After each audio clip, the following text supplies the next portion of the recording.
Guys, so today I'm making a video talking about when I think Pokemon, if I think Pokemon is going to crash. So many people are out there talking about how Pokemon's risky, how one day, the popularity of Pokemon could just completely fall out. People aren't interested in it. And then all our cards, all our cardboard is going to go to zero. It's going to be absolutely worthless. This is a possibility. I do agree it's a possibility, but today I'm going to talk about some of the reasons why we're in a very healthy state, in my opinion, and some of the things I'm looking at exterior to just card sales that would make me worried about Pokemon in general. So, obviously these boxes are all doing very well right now, and same with Pokemon cards in general. A lot of these sets are doing incredibly well. A lot of the older stuff like Sword and Shield, Sun and Moon. Again, we had tons of things pop off during the pandemic. Other things that popped off during the pandemic, Tamagotchis. So, you know, like a ton of other collectibles, Tamagotchis were something that, were basically these were things you could find for 2, $3 in thrift stores at yard sales for the longest period of time. No one cared about them. There was a very niche community around collecting Tamagotchis. The reason I know all this is because I have sold Tamagotchis on eBay before, not a ton, but a few of them. This particular one right here, right? This is a Tamagotchi Connection version 5.5. You can tell because it's got this kind of like square chimney top to it. Celebrity version. I sold one of these a couple of years ago, $521.92. Yeah, so it was. Yeah, I've netted $400. I think I bought this thing for like $5. It was a crazy flip. Um, the point I'm trying to make though is a couple of years ago, these were selling for $500. Now they're going for about 150, $160. The exact same model. So a lot of things we saw come out of the pandemic lose a ton of strength. First of all, that didn't happen to Pokemon cards. Obviously we had a crash, but nothing to this extent, and nothing to the extent where it was pumped up so high.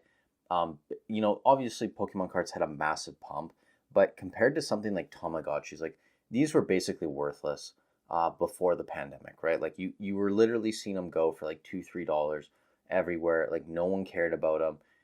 Whereas obviously with Pokemon, there was a massive pump and increase in price, but there was at least a base where people like wanted to actually buy and sell them. People cared about Pokemon cards. This wasn't the case for a ton of other collectibles. People just got on the hype train. Were trying to pump them up, make a ton of money, and understandable, right? Like everyone had government checks coming in and wanted to spend their money and try and pump it. Meme stocks, all of that, right? Like that was a time period, but a lot of these things have regressed. Selling collectibles like I've flipped a lot. I've sold WWE, like toys. I've sold amiibos. I've sold Tamagotchis, like a bunch of different things. Tons of things have fallen off, whereas Pokemon hasn't. And even if the cards start to fall off, I'm going to be looking at the video games as well as a sign of should I be worried, right? So, I think there's going to be periods of time where there's fluctuation, cards, whatever. It's not a big deal. I look at the video games as the strength of the hobby as a whole. And if people are playing the video games, they're going to be interested in Pokemon. So, when we look at stuff like Fire Red and Leaf Green, these came out in 2001. You can see for the longest period of time, these were not moving up in price. And I don't think, individual carts of Game Boy Advance games are a good investment. Maybe like complete in box Pokemon Emerald and stuff is a good choice, but the individual carts just didn't move for the longest period of time. But then, we started seeing some popularity into 2019. Retro gaming started becoming a thing, and you started seeing these prices rise accordingly. Obviously, the pandemic hit, massive spike into early 2021 on a lot of these, like Fire Red, Leaf Green. Again, you're going to see this massive spike in 2021 when Pokemon was huge. Everyone was buying the games. Then we saw a massive correction in prices on pretty much all of these, right? Massive corrections on all of these games. But since then, right? Since this apparent massive correction, Pokemon hasn't become as popular. Surprisingly, the video games are still going up in price. So, what this tells me, because I don't think it's people just hoarding the video games as investments. I genuinely think there are a ton of people that are fans of Pokemon that just want to go back and play these older games because they're better than the newer ones, which we'll get to in a second, right? So when we look at the sales of all these games. And I didn't bring up Pokemon Yellow, Red, and Blue, but those are still holding very strong. Pokemon Yellow, I believe, is actually going up. Same thing with Gold and Silver. Crystal, obviously, is like $160 game, maybe even more than that, just card only. But a lot of these older games are going up in price, but then some of them aren't, right? Like Diamond and Pearls actually regressed, Platinum's regressed, but then pretty much everything else actually. Maybe like Omega Ruby and Sapphires come down a bit. But yeah, mainly Diamond and Pearl, Platinum, those games aren't as popular. Like Platinum's obviously worth more than Diamond and Pearl, but the point I'm trying to make here, right, is if you look at these newer games, they're still selling very well. Like Sword and Shield, 26.27 million copies. That's the second best selling game ever. And honestly, if you look at Red and Blue, like if we don't include Green from Japan, like the number is actually probably pretty close, maybe even better. So that says a lot, right, about how popular Pokemon was with Sword and Shield. But even coming out of the pandemic, right, you had Brilliant Diamond and Pearl. Obviously, that doesn't surprise me. It didn't sell well. Legends Arceus wasn't a main series game, in the sense of like Gold and Silver and Black and all that, but still did pretty well for what it was. People really enjoyed this game, and that's why they're excited, for the new game that's coming out.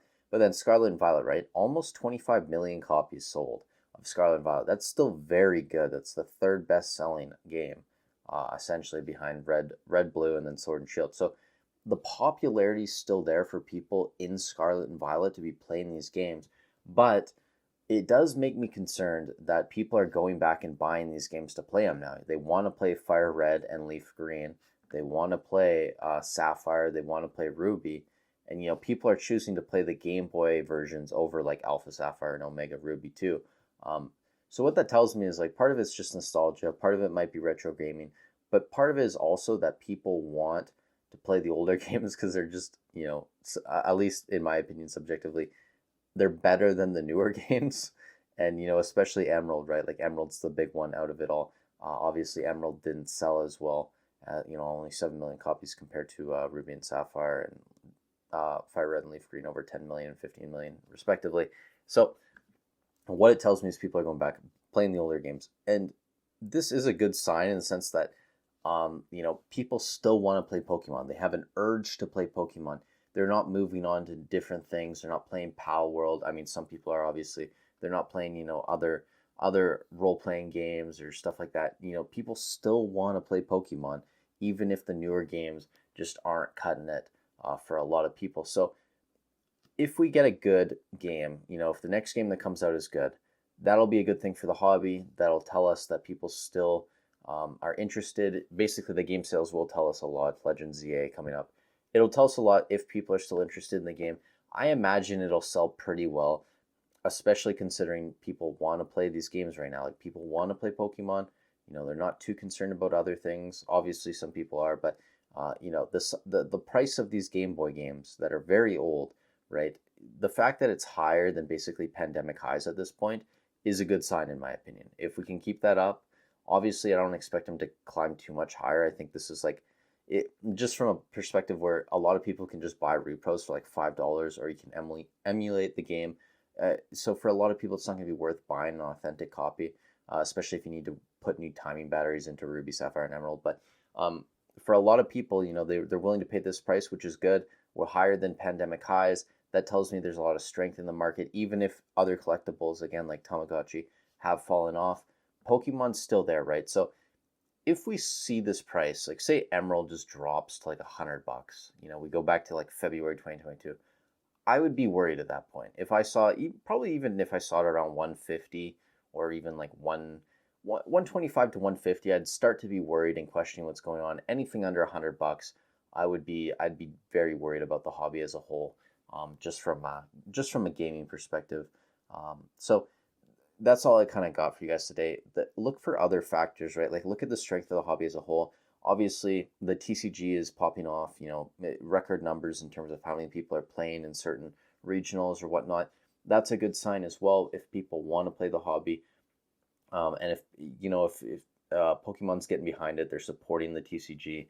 That's also going to be a very good sign if they continue to do that. So, look at these other aspects of Pokemon as a whole, and then kind of make your decision, right? If we see a correction, Altar cards, don't think that the entire market's crashing. Pokemon's way bigger than that. And that's kind of one of the reasons why, like, I think a lot of people that are bearish, like very, very bearish on Pokemon, they just don't understand how big the IP is. And I'm not saying that Pokemon one day could just like not fall out of favor with, people as a whole.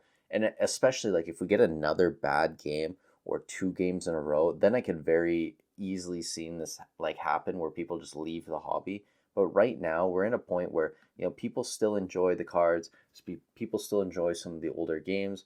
We're in a decent place. So don't be too worried about it, but look at these other factors and, kind of make your decision about the health of the hobby based on these things as well. So that's all I got for you guys today. Subscribe for Kadabra, maybe. He evolves at 5K. So thank you guys for supporting the channel. If you've subbed already and, like the videos, use the affiliate links. I appreciate you guys for supporting the channel, whichever way you choose to do it. With that said, stay safe wherever you are in the world, and I'll catch you in the next one.